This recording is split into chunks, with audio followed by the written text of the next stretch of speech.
अब हम साझेदारी के समापन और साझेदारी फर्म के समापन में अंतर समझेंगे। बहुत बार एग्जाम में क्वेश्चन आता है दोनों में डिफ्रेंशिएट करने के लिए, दोनों के बीच में डिफरेंस निकालने के लिए। तो आप एक टेबल बना सकते हैं इस तरीके से। 5 पॉइंट्स हैं इसमें: आधार, साझेदारी का समापन और साझेदारी फर्म का समापन।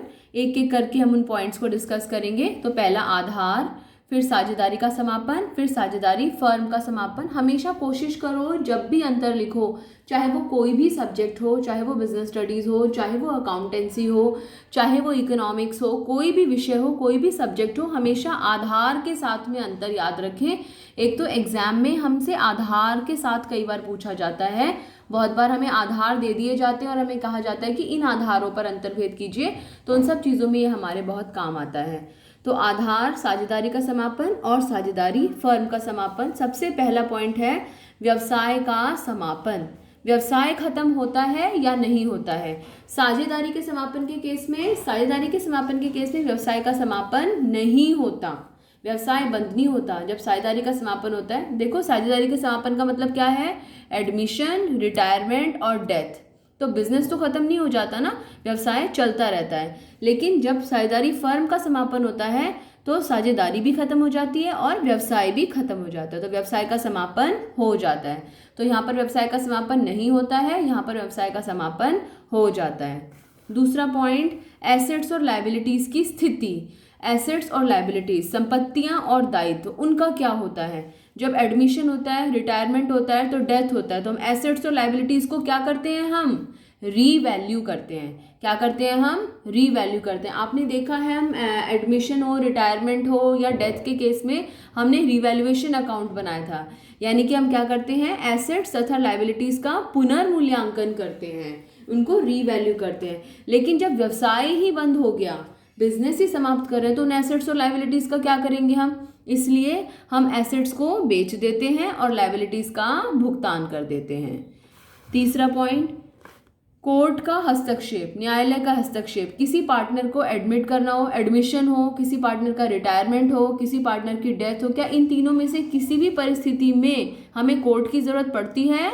आंसर इज नो, हमें कोई जरूरत नहीं पड़ती। लेकिन जब साझेदारी फर्म का डिसोल्यूशन होता है, साझेदारी फर्म का समापन होता है, तो ऐसी स्थिति में कोर्ट का हस्तक्षेप हो भी सकता है और होता भी है अधिकतर केसेस में।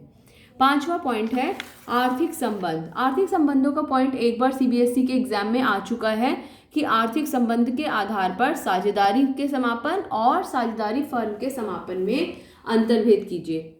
आर्थिक संबंधों का मतलब क्या होता है? साझेदारों के मध्य जो आर्थिक संबंध है वो बदल जाता है। आर्थिक संबंध बदलने का मतलब क्या है? जैसे पहले उनकी प्रॉफिट शेयरिंग रेशो 1:1 थी, अगर 1:1 थी, अब उनकी प्रॉफिट शेयरिंग रेशो 1:1 से बदलकर 2:3:5 हो गई है। अगर कोई पार्टनर एडमिट हो गया है तो, या कोई रिटायर हो गया है तो 2:5 हो गई है, या 3:5 हो गई। तो इस तरीके से जो उनके बीच का इकोनॉमिक रिलेशन है, प्रॉफिट बांटने का तरीका है, सैलरी लेने का तरीका है, इंटरेस्ट ऑन कैपिटल आदि का तरीका है, वो बदल जाता है। क्या हो जाता है? बदल जाता है। लेकिन जब साझेदारी फर्म का समापन हो जाता है, बिजनेस क्लोज हो जाता है, तो ऐसे में उनके आर्थिक संबंध जो है वो समाप्त हो जाते हैं। तो अंतर समझ रहे हैं? यहाँ पर संबंध जो है वो बदल जाते हैं और यहाँ पर संबंध समाप्त हो जाते हैं। एक बार दोबारा से रिवाइज करेंगे, फिर लास्ट पॉइंट की तरफ चलेंगे। व्यवसाय का समापन नहीं होता, यहाँ पर व्यवसाय समाप्त हो जाता है। एसेट्स और लायबिलिटीज को यहाँ पर रीवैल्यू करते हैं, उनका पुनर्मूल्यांकन करते हैं, और यहाँ पर हम एसेट्स को बेच देते हैं और लायबिलिटीज का भुगतान कर देते हैं। न्यायालय का हस्तक्षेप नहीं होता, लेकिन व्यवसाय के समापन पर हो सकता है। आर्थिक संबंध यहाँ पर बदल जाते हैं और यहाँ पर आर्थिक संबंध समाप्त हो जाते हैं। नेक्स्ट पॉइंट है पुस्तकों को बंद करना, खातों को बंद करना। जब साझेदारी का समापन होता है, एडमिशन, रिटायरमेंट या डेथ के केस में, एडमिशन, रिटायरमेंट या डेथ के केस में क्या हम खातों को बंद कर देते हैं? बिल्कुल भी नहीं। हम रिवैल्यूएशन अकाउंट बनाते हैं, कैपिटल अकाउंट बनाते हैं, बैलेंस शीट बनाते हैं, वो चलता रहता है। लेकिन जब साझेदारी फर्म का समापन होता है, जब बिजनेस बंद हो जाता है, तो हम सारे खातों को बंद कर देते हैं। व्यवसाय बंद तो खाते बंद, तो पुस्तकें बंद नहीं होती, यहाँ पर पुस्तकें बंद हो जाती हैं। और आवश्यकता का मतलब क्या है? साझेदारी के समापन पर फर्म का समापन हो जाए, ये कोई ज़रूरी नहीं है। पार्टनरशिप यानी कि एडमिशन, रिटायरमेंट और डेथ के केस में ज़रूरी नहीं है कि फर्म का समापन होगा, ऐसा कोई ज़रूरी नहीं है। लेकिन अगर डिसोल्यूशन हो रहा है तो डिसोल्यूशन में क्या होता है, साझेदारी के समापन के साथ साथ फर्म का समापन भी हो जाता है। फर्म का समापन आवश्यक है, उसमें खत्म हो जाएगा। जैसे फर्म का समापन होगा तो साझेदारों के आपसी समझौते का भी समापन हो जाएगा। इसे नोट कर लीजिए। एक बार दोबारा से साझेदारी के समापन और साझेदारी फर्म के समापन में अंतर समझने की कोशिश करते हैं और इसको याद रखने की कोशिश करते हैं। साझेदारी के समापन का मतलब हमें कैसे याद रखना है, एडमिशन, रिटायरमेंट, डेथ और change in profit sharing ratio, ये 4 चैप्टर्स हैं जो हमारे साझेदारी के समापन में आते हैं। साझेदारी फर्म के समापन में हमारा आता है dissolution, dissolution of partnership firm. अब एडमिशन, रिटायरमेंट और डेथ में क्या बिजनेस खत्म हो जाता है? नहीं, लेकिन डिसोल्यूशन में बिजनेस खत्म हो जाता है।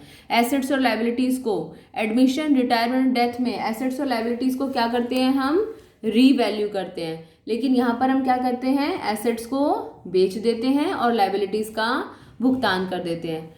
न्यायालय का हस्तक्षेप, एडमिशन, रिटायरमेंट और डेथ में कोर्ट को कुछ कहना पड़ता है? नहीं, लेकिन यहाँ पर न्यायालय का हस्तक्षेप हो सकता है। आर्थिक संबंध, एडमिशन, रिटायरमेंट और डेथ में प्रॉफिट शेयरिंग रेशो बदल जाती है, लेकिन यहाँ पर क्या होता है, प्रॉफिट शेयरिंग रेशो समाप्त हो जाती है, फिनिश हो जाती है। 5वां पॉइंट, एडमिशन, रिटायरमेंट और डेथ में खाते बंद नहीं होते हैं, लेकिन डिसोल्यूशन में खाते बंद हो जाते हैं। आवश्यकता, साझेदारी फर्म के समापन पर फर्म का समापन हो जाए ये कोई ज़रूरी नहीं है, लेकिन अगर फर्म का समापन हो गया तो साझेदारी का समापन तो हो ही गया समझो। तो ये डिफरेंस है, इनको आधार के साथ में आपको याद रखना है। ये इस चैप्टर का बेस है जिस पर फिर हम आगे क्वेश्चंस बनाएंगे। यहाँ पर हम रीवैल्यूएशन अकाउंट बनाते हैं एडमिशन, रिटायरमेंट और डेथ में। यहाँ पर हम जो अकाउंट बनाते हैं, यहाँ पर आप चाहें तो उसको लिख भी सकते हैं, कौन सा खाता बनाते हैं, ये भी एक अंतर हो सकता है। यहाँ पर हम कौन सा अकाउंट बनाते हैं, रीवैल्यूएशन अकाउंट, और यहाँ पर हम जिस खाते को बनाते हैं उस खाते को बोला जाता है रियलाइजेशन अकाउंट। क्या बोला जाता है उसको, रियलाइजेशन अकाउंट। देखेंगे नेक्स्ट उसको कैसे बनाया जाता है।